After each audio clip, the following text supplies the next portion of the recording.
ನಾಡಿನಾದ್ಯಂತ ಜಿಲ್ಲೆಯಾದ್ಯಂತ ಹೆಸರನ್ನು ಪಡೆದು ಎಲ್ಲರಿಗೂ ಬೇಕಾಗಿರ್ತಕ್ಕಂಥ ಒಬ್ಬ ಪ್ರೀತಿಯ ಸಹೋದರ ಶೇಖರ್ ನರಿಮಣಿಯವರ ತಂದೆ ಮತ್ತು ತಾಯಿ ಸುಂದರಮ್ಮ ಮತ್ತು ಜಟ್ಟಪ್ಪ ಅವರ ಪುಣ್ಯಾರಾಧನೆಯ ನಿಮಿತ್ತವಾಗಿ ಹಮ್ಮಿಕೊಂಡಿರ್ತಕ್ಕಂಥ ಈ ಒಂದು ವಿಶೇಷ ಕಾರ್ಯಕ್ರಮ ಅಂದ್ರೆ ಬಹಳ ಮಂದಿ ಶ್ರೀಮಂತರು ಕೂಡ ತಮ್ಮ ತಂದೆ ತಾಯಿ ಬೇಕಾದ ತ್ಯಾಗ ಮಾಡಿ ಆಸ್ತಿ ಗಳಿಸೆಲ್ಲ ಬಂದಿರ್ತಾರೆ.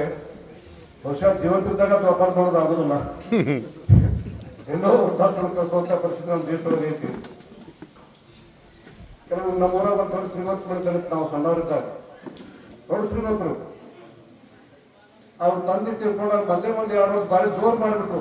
ಕಾರ್ಯಕ್ರಮ ಇಡೀ ಊರ ಮಾಡೋದು ಹಂಗೆ ಮಾಡಿಬಿಟ್ರು. ಮುಂದೊಂದು 4 ವರ್ಷ ಮೇಲೆ ಪತ್ತನೇ ಇಲ್ಲ. 4 ಮಂದಿ ಬೇರೆ ಆಗಿಬಿಟ್ರು. ಕಲಾಸ ಅವ್ರ ತಂದೆ ಅವ್ರ ಗಂಟೆಗೆ ಏನೈತಿ ಅದು ಗೊತ್ತಿಲ್ಲ. ಅದು ಆಸ್ತಿ ಮುಖ್ಯ ಅಲ್ಲ. ಇಲ್ಲಿ ಸಂಸ್ಕಾರ, ಈ ನಾಡಿನ, ಈ ಮಣ್ಣಿನ, ಈ ಬಸವ ಭೂಮಿಯ ಮಣ್ಣಿನ ಗುಣ, ಈ ಒಂದು ತಂದೆ ತಾಯಿಗಳ ಈ ಭೂಮಿಯನ್ನು ಬಿಟ್ಟು ಹೋದ್ಮೇಲೆ ಕೂಡ ತಮ್ಮ ಮನೆಯ ವ್ಯಾಪ್ತಿಯೊಳಗೆ ಮಾತ್ರ ಅದನ್ನ ಕಾರ್ಯಕ್ರಮ ಆಗಬಾರ್ದು. ಆಧ್ಯಾತ್ಮಿಕ ಚಿಂತನೆಯನ್ನು ಕೊಡ್ತಕ್ಕಂಥ ಭಜನಾ ಹಾಡುಗಳನ್ನು ಕೂಡ ಜನ ಕೇಳಬೇಕು, ಅದರ ಚಿಂತನೆ ನಡೀಬೇಕು. ಅವರು ಕೂಡ ಅವರ ಎಲ್ಲರೂ ಆನಂದ ಪಡಬೇಕು ಅಂತಕ್ಕಂಥ ಚಿಂತನೆಯಿಂದ ಈ ಒಂದು ವಿಶೇಷವಾದ ಭಜನಾ ಕಾರ್ಯಕ್ರಮ ಹಮ್ಮಿಕೊಂಡು ಪುಣ್ಯಾರಾಧನೆ ಮಾಡತಕ್ಕಂಥ ಪ್ರೀತಿಯ ಸಹೋದರ ಶೇಖರ್ ನರೇಂದ್ರ ಕೂಡ ಮೊದಲನೇದಾಗಿ ಧನ್ಯವಾದಗಳನ್ನು ಹೇಳಿ ಬಯಸ್ತೇನೆ ನಾನು. ಈ ಕಾರ್ಯಕ್ರಮದಲ್ಲಿ ಇದೀಗ ತಮ್ಮ ಉದ್ದೇಶ ಮಾತನಾಡಿರ್ತಕ್ಕಂಥ ನನ್ನ ಸಹಪಾಠಿಗಳು ಚಂದ್ರಶೇಖರ ಗಣಕುಮಾರ್ ಅವರೇ, ಇನ್ನೋರ್ವ ನಮ್ಮ ಕೋಲಾರದ ಸಂಗಪ್ಪ ಹೊಸಪ್ಪ ಅವರೇ, ಹೋರಾಟಗಾರರು, ರೈತ ಮುಖಂಡರು, ಹಿರಿಯರಾಗಿರ್ತಕ್ಕಂಥ ಇದೇ ಊರಿನ ಮಲ್ಲಪ್ಪನ ಬಾವಿ ಅವರೇ, ಹಾಗೂ ಇಲ್ಲಿ ನಿರ್ಣಾಯಕರಾಗಿರ್ತಕ್ಕಂಥ ಎಲ್ಲ ಈ ತಾಲೂಕಾ ಮಟ್ಟದ ಎಲ್ಲ ಜಿಲ್ಲಾ ಮಟ್ಟದ ಬೆಳಗಾವಿ, ವಿಜಯಪುರ, ಬಾಗಲಕೋಟೆ 3 ಜಿಲ್ಲೆಗಳನ್ನ ವ್ಯಾಪ್ತಿ ಮೀರಿ ಇದೊಂದು ಕಾರ್ಯಕ್ರಮ ಇಲ್ಲಿ ಮಾಡುವಂತ ಹುಡುಗಾಟದ ಮಾತಲ್ಲ. ಅಲ್ಲಿ ಆ ಮತದಿಂದ ಬಂದಿರತಕ್ಕಂಥ ಎಲ್ಲ ಬಂಧುಗಳೇ ಮತ್ತು ಎಲ್ಲ ಈ ಕಾರ್ಯಕ್ರಮಕ್ಕೆ ಪಾಲ್ಗೊಂಡು ತಮ್ಮ ಸೇವೆಯನ್ನು ಸಲ್ಲಿಸಲು ಬಂದಿರತಕ್ಕಂಥ ಎಲ್ಲ ಭಜನಾ ತಂಡದ ಕಲಾವಿದ ಬಂಧು ಭಗಿನಿಯರೇ, ಸಾರ್ವಜನಿಕ ಬಂಧು ಭಗಿನಿಯರೇ, ಮಾಧ್ಯಮದ ಸ್ನೇಹಿತರು, ಈ ಒಂದು ಇದೀಗ ಗುರುಗಳು ಬಹಳಷ್ಟು ಮಾರ್ಮಿಕವಾದ ಮಾತುಗಳನ್ನು ಹೇಳಿದರು. ಹೇಳುವಂಥ ಮಾತುಗಳು ಬಹಳಷ್ಟು ನಿಷ್ಠುರವಾಗಿತ್ತು ಮತ್ತು ನಿಜವಾದ ಬದುಕು ಹೆಂಗಿರಬೇಕು ಅಂತಕ್ಕಂಥದ್ದು ಅವ್ರ ಮಾತುಗಳಿಂದ ಸ್ಪಷ್ಟಪಡಿಸಿದರು. ನಾನು ಭಾಳ ಹೇಳಿ ಹೋಗೋದಿಲ್ಲ, ಅದನ್ನು ಸರಳವಾಗಿ ಅನ್ನ ಬಸವಣ್ಣವ್ರು ಹೇಳಿಬಿಟ್ಟಾರ. ಅವರು ಅಯ್ಯ ಎಂದರೆ ಸ್ವರ್ಗ, ಎಲ್ಲೋ ಎಂದರೆ ನರಕ, ಸಾಕು ಒಂದ ಮಾತು. ಕಳಬೇಡ, ಕೊಳಬೇಡ, ಹುಷಿ ನುಡಿಯಬೇಡ, ಮುಡಿಯಬೇಡ ಅನ್ನೋರಿಗೆ ಕಣ್ಣು ಬಂಧಿಸಬೇಡ, ಇದು ಹೊಳೆಯಬೇಡ, ಇದೇ ಅಂತ ಅನಿಸ್ತದೆ, ಇದೇ ಭಯ ಅನಿಸ್ತದೆ. ಒಂದು 2 ವರ್ಷದಾಗ ಎಲ್ಲ ಭಾಳ ಹೇಳಿಬಿಟ್ಟಾರ. ಅವರು ಪುರಂದರದಾಸರು, ಅವರು ಇವರು ಭಾಳ ಮಂದಿ. ಹಾಗೆ ಜೇಡೂರು ದಾಸಿಮಯ್ಯ ಅವರು ಹೇಳಾರ, ಇಳೆ ನಿಮ್ಮ ದಾನ, ಬೆಳೆ ನಿಮ್ಮ ದಾನ, ಸುಳಿದು ಬೀಸುವ ಸುಳಿ ಗಾಳಿ ನಿಮ್ಮ ದಾನ, ನಿಮ್ಮ ದಾನವನ್ನು ಒಂದು ಅಂಜನ ಹೋಗುವ ಪುಣ್ಯಗಳಿಂದ ರಾಮನಾಥ ಅಂತ ಅವ್ರು ಕೂಡ ಹೇಳ. ಬಹಳಷ್ಟು ಮಾತುಗಳನ್ನು ಹೇಳಿದಾರೆ. ಅಂತ ಸರಳವಾಗಿ ಸಂಸ್ಕೃತವಾಗಿರ್ತಕ್ಕಂಥ ವಿಚಾರಗಳನ್ನು ಸರಳವಾಗಿ ಸರ್ವಜ್ಞರು ಹಿಡ್ಕೊಂಡು ಶರಣರು 17ನೇ ಶತಮಾನದ ಶರಣರು ಕೂಡ ಈ ಎಲ್ಲ ವಿಚಾರಗಳನ್ನು ತಮ್ಮ ತಮ್ಮ ವಚನ ಸಾಹಿತ್ಯದ ಮುಖಾಂತರವಾಗಿ ಮತ್ತು ಸರ್ವಜ್ಞತ್ವ ಪಂಡಿತ, ಮೇಲು ಪಂಡಿತ, ಅದು ಅಷ್ಟು ಸಾಹಿತ್ಯ ಇನ್ನೂ ಯಾರ ಬಾಯಿಂದ ಬಂದೇ ಇಲ್ಲ. ಅದನ್ನ ಮುಟ್ಟಕ್ಕೆ ಯಾರಿಗೆ ಆಗೈತೆ ನೋಡ್ಸಾಗಿರ್ತಾರೆ. ಇನ್ನೂ ಕೂಡ ಇಂಥ 6 ಮುಟ್ಟದ ಗಿಡ ಅಂತ ಹೇಳ್ತಾರಲ್ಲ, ಸರ್ವಜ್ಞ ಮುಟ್ಲಾದ ವಿಷಯನೇ ಇಲ್ಲ. ಪ್ರತಿಯೊಂದು ವಿಷಯದ ಮೇಲೆ ವಚನ ಬಂದ್ಬಿಟ್ಟಾರ. ಅವು ಯಾವ ಕಾಲ ಹುಟ್ಟಿದ್ರು, ಯಾರು ಅವ್ರಿಗೆ ವಿದ್ಯಾ ಕೊಟ್ಟರು ಗೊತ್ತಿಲ್ಲ. ದೇವರ ಸೃಷ್ಟಿನೇ ಇದು, ದೇವರ ಸೃಷ್ಟಿನೇ ಇದು. ಅಂದ್ರೆ ಈ ಭೂಮಿಗಾಗಿ ಹೆಂಗ ಮಹಾಭಾರತ ಯುದ್ಧ ನಡೆದಂತ ಸಂದರ್ಭದಲ್ಲಿ ಅವಾಗ ಅರ್ಜುನ ಬಿಲ್ಲು ಮಾರ್ಗಗಳನ್ನು ತಡೆಗಿಟ್ಟು ಯುದ್ಧ ಬೇಡಪ್ಪ ಅಂದವು. ಯಾರು ಕೊಡೋದು? ಗುರುಗಳು ದ್ರೋಣಾಚಾರ್ಯ, ಭೀಷ್ಮಾಚಾರ್ಯ, ಕೃಪಾಚಾರ್ಯ, ಈ ಕಡೆ ಕಾಕನ ಮಕ್ಕಳು, ಇವರೆಲ್ಲ ಕೊಂದಿ ಶ್ರೀನಿವಾಸನ ಕೂತು ಏನ್ ಸೌಭಾಗ್ಯ ಬಿಡುದಾವ ಅಂದವ. ನಿಜವಾದ ಹಂಗೆ ಐತದು. ಇಲ್ಲಿ ಎಲ್ಲ ಕೊಂದು ಬಿಟ್ಟ ನಾ ಶ್ರೀನಿವಾಸನ ತಾರ ಇರ್ತೀನಿ ಮುಂದೆ ನಾನು ಇರಂಗಿಲ್ಲ. ಯುದ್ಧ ಯಾಕೆ ಕೊಡ್ಬೇಕು? ನಾನು ಇದಕ್ಕಾಗ ಯುದ್ಧ ಕಲ್ತೀನೋ ಇನ್ನು ರಾಷ್ಟ್ರ ಯುದ್ಧ ಅದೆಲ್ಲ ಕಳೆಗಟ್ಟು ಕೊಟ್ಟ ಕೃಷ್ಣ ಪರಮಾತ್ಮ ಹೇಳ್ತಾನ, ಭಗವದ್ಗೀತೆ ಮುಖಾಂತರ ಹೇಳ್ತಾನ. ಇದು ಹೊಲ್ಲಾಗಡಿ ಅದು ಸಹಾಯಕ ಅವ್ರು ಸತ್ ಬಿಟ್ಟಾರ. ಅವರು ನೀ ಒಂದೇನು ಹೆಸರು ಪಡಿ ಅಡ್ಡಾಡಿ ಇತಿಹಾಸದಾಗ ಅವ್ರು ಪಾಪ ಮಾಡ್ಯಾರ. ಪಾಪಿಗಳನ್ನು ಇಡಕ್ ಆಗುದಿಲ್ಲ. ಪಾತ್ರಗಳನ್ನ ಬಿಟ್ಟಿರ್ತೀನಿ, ಅವ್ರನ್ನ ಜನ್ಮ ಕೊಟ್ಟು ಕಳಿಸಿರ್ತೀನಿ. ಅವ್ರು ಯೋಗ್ಯವಾಗಿದ್ರೆ ಅವ್ರಿಗೆ ಅವಕಾಶ ಕೊಡ್ತೀನಿ, ಇಲ್ಲ ಅಂದ್ರೆ ಹೊರ ಮತ್ತೆ ಕರ್ಕೊಂಡು ನಾನೇ ಕರ್ಕೊಳ್ಳೋ ನೀ ಅಲ್ಲ ಅಂತ ಹೇಳ್ತಾನ. ಜನ್ಮ ಕೊಡೋದು ನಾನೇ, ಮತ್ತೆ ಹೊರ ತೊಗೊಳ್ಳೋದು ನಾನೇ.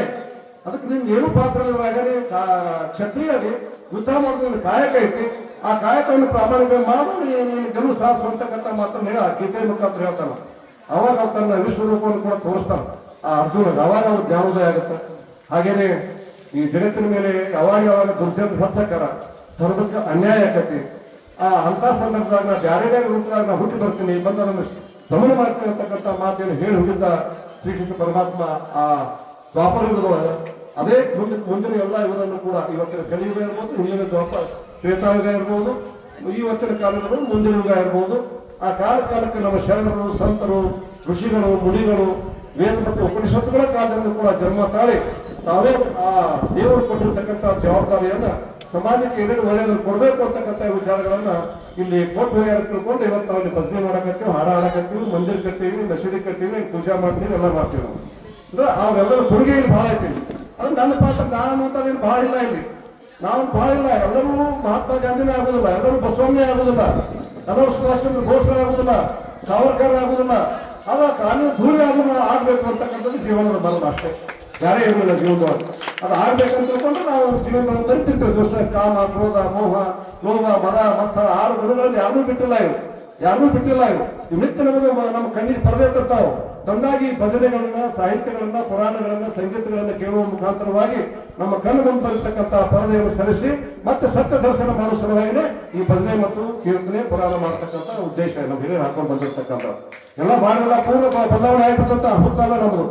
ಆ ಕ್ಷಣಕ್ಕಾದ್ರು ಅಟ್ಲೀಸ್ಟ್ ಒಂದು ದಿವಸ ಆದ್ರೂ ತಪ್ಪಿದ್ರೆ ಎಷ್ಟೋ ಅಂತಕ್ಕನು ಒಂದು ಕ್ಷಣದಾಗ ಸಿಟ್ಟು ಮತ್ತೊಂದು ಒಬ್ಬೊಂದು ಕೊಲೆ ಮಾಡಿಬಿಡ್ತಾರೆ ಮನುಷ್ಯ ಕೇವಲ ಒಂದು ಮಾತಿನ ಸಲುವಾಗಿ. ಕೇವಲ ಒಂದು ಮಾತು, ಆ ಮಾತು ಸರ್ಕೊಂಡ್ಬಿಟ್ಟಿದ್ರೆ ಕೊಲೆ ಆಗ್ತಿರಂಗಿಲ್ಲ, ನಾವು ಸಾಯ್ತಿರಂಗಿಲ್ಲ, ಇವ್ರು ಜೈಲಿ ಬೇಕಿರಂಗಿಲ್ಲ.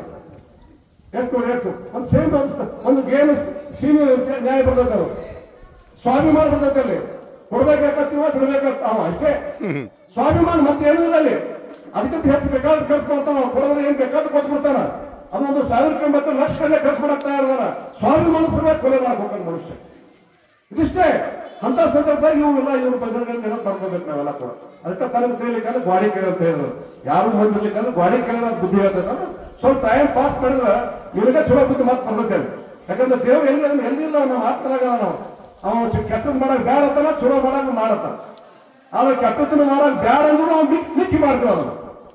ನಾವು ಆತ್ಮ ಕೊಲೆ ಮಾಡ್ತೇವೆ, ನಾವು ಆತ್ಮ ವಂಚನೆ ಮಾಡ್ತೇವೆ. ನಾವು ದೇವ್ರು ಎಲ್ಲಿ ಗುಡಿಯಾಗಲ್ಲ, ಏನೂ ಇಲ್ಲವ, ನಮ್ಮ ಮನಸ್ಸಿನಾಗ ಪ್ರತಿಯೊಬ್ಬರಿಗೂ ಕೂಡ ಅವನ ಬುದ್ಧಿಗೆ ತಕ್ಕಂತೆ, ನನ್ನಂಗೆ ಅವನದು ಇರ್ಬೇಕಂತೇನಿಲ್ಲ, ನಿಮ್ದೊಂದು ಬುದ್ಧಿಗೆ ತಕ್ಕಂತೆ ಚಲೋ ಕೆಟ್ಟ ಎಲ್ಲ ಗೊತ್ತಾಗತ್ತೆ. ಉಪ್ಪು ಆಕಾರ ತಿಳಿದೈತಿ, ಹುಳಿ ಎಲ್ಲ ತಿಳಿದೈತಿ ನಿಮಗ, ಸಿಹಿ ಎಲ್ಲ ತಿಳಿದೈತಿ ನಿಮಗ. ಕೆಟ್ಟ ಹೇಳ್ತೀವಿ ನಿಮಗ. ಯಾರೋ ಬರೆದಿರ್ತಾರ, ದೇವ್ರು ಹುಡ್ಸಿರ್ತಾರ, ಅವ್ನು ಕೊಳ್ಳು ಹಾಕಿ ನಿಮ್ಗೆ ಐತೇನು? ಐತನ ಹಾಕಿ ನಿಮಗ? ಕೊಳ್ಳು ಹಾಕಿ ಹುಡ್ಸು ಹಾಕಿ ನಿಮಗಿಲ್ಲ. ಹುಟ್ಟಿಸ್ತಾವ, ಹುಡ್ಸು ಹಾಕಿ ನಿಮಗಿಲ್ಲ. ಮತ್ತೊಬ್ಬರನ್ನ ತಂದೆ ತಾಯಿ ಮಕ್ಕಳು ಹುಟ್ಟಿಸ್ತಾರ, ಹುಡ್ಸು ಹಾಕಿ ನಿಮಗಿಲ್ಲ, ಕೊಳ್ಳು ಹಾಕಿ ನಿಮಗೆ ಯಾರು ಕೊಟ್ಟದ? ಈ ಸತ್ಯವನ್ನು ತಿಳ್ಕೊಂಡ್ಬಿಟ್ರೆ, ಸ್ವಲ್ಪ ಗರ್ಮಸ್ ಮಾಡ್ಬಿಟ್ರೆ. ಯಾಕಂದ್ರೆ ನಾನು 1975 ಜೈಲಿಗೆ ಹೋಗಿದ್ದೆ, ದರ್ಗಾ ಜೈಲಿನ. ಎಮರ್ಜೆನ್ಸಿ ಅಂತ ಇಂದಿರಾ ಗಾಂಧಿ ಅಂತ ಹೋಗಿದ್ರು. ನನಗೆ 21ನೇ ವಯಸ್ಸಿನಾಗ, ಈಗ 72ನೇ ವಯಸ್ಸಿನಾಗ, 21ನೇ ವಯಸ್ಸಿನಾಗೆ 1975 ಶ್ರೀಮತಿ ಇಂದಿರಾ ಗಾಂಧಿ ಅವರು ತಮ್ಮ ಕುರ್ಚಿಗೆ ಕೂತು ಬಂದಿತ್ತ. ಅವಾಗ ಕುರ್ಚಿ ಬಿಟ್ಟು ಹೋಗ್ಬೇಕಂತ ಆದೇಶ ಆಗಿತ್ತು. ಅವಾಗ ಕುರ್ಚಿಗೆ ಕೂತು ಬಂದಿಲ್ಲ, ದೇಶಕ್ಕೆ ಕೂತು ಬಂದಂತ ಹೇಳ್ಬಿಟ್ಲ ಹೇಳ್ಬೋದು. ದೇಶಕ್ಕೆ ಕಂಡ ಹತ್ರ ಬಂತ ಸಂವಿಧಾನ ಒಂದು ಕರು ಬೈತಾರೆ, ಎಮರ್ಜೆನ್ಸಿ ಅಟ್ಯಾಕ್. ಯಾವಾಗ ಅದು ಭೂಕಂಪ ಆದಾಗ, ಯುದ್ಧ ನಡೀತಂದ್ರ, ಬರಗಾಲ ಬಿದ್ರ, ಸರ್ಕಾರ ನಿಲ್ಸಕ್ ಆಗ್ಲಿಕ್ಕಂದ್ರ ಅವಾಗ ಚುನಾವಣೆ ಮಾಡಬಾರ್ದು, ಏನು ಮಾಡಬಾರ್ದು, ಎಮರ್ಜೆನ್ಸಿ ಸಾರ್ಬೇಕಂತ ಒಂದು ಕರು ಬೈತಾರೆ. ಅಂಬೇಡ್ಕರ್ ಅವ್ರು ಬರ್ದಾರ. ಇವ್ರು ಸ್ವಂತ ನಮ್ಮ ಕುರ್ಚಿ ಕೂತು ಬರತ್ತೆ, ಕೋರ್ಟ್ ಇವ್ರು ಕುರ್ಚಿ ಬಿಟ್ಟು ಹೋಗತ್ತೆ ಹೇಳ್ತಾರೆ ಅಷ್ಟೇ. ಇವ್ರು ಏನ್ ಮಾಡ್ಬಿಟ್ಟು ದೇಶಕ್ಕೆ ಗಡಾತ್ರ ಬಂದು ಸುಳ್ಳು ಹೇಳ್ಕೊಂಡು ಇಡೀ ವಿರೋಧ ಪಕ್ಷದ ನಾಯಕರು ಅರೆಸ್ಟ್ ಮಾಡಿ ಜೈಲಿಗೆ ಕಳಿಸ್ಬಿಟ್ರು ರಾತ್ರಿ. ಅಲ್ಲ ಸುಮ್ಮನೆ ಏನು ಮಾಡಿಲ್ಲ. ಅವಾಗ JP ಚಳವಳಿ ನಾವೆಲ್ಲ ಭಾಗವಹಿಸ್ತೀವಿ. ಅವಾಗ ನಿರಂತರ 18 ತಿಂಗಳು ಹೋರಾಟ ಆಗ್ತದೆ. 1 ವರ್ಷ 6 ತಿಂಗಳು ದೇಶ ಸ್ವಾತಂತ್ರ್ಯ ಇದ್ದಿದ್ದಿಲ್ಲ, ವಾಕ್ ಸ್ವಾತಂತ್ರ್ಯ ಇಲ್ಲ, ಪತ್ರಿಕಾ ಸ್ವಾತಂತ್ರ್ಯ ಇಲ್ಲ. ಅವಾಗ ರೇಡಿಯೋ ಇದ್ದು, ಆಕಾಶವಾಣಿಯಾಗ ಏನು ಹೇಳುವಂಗಿಲ್ಲ.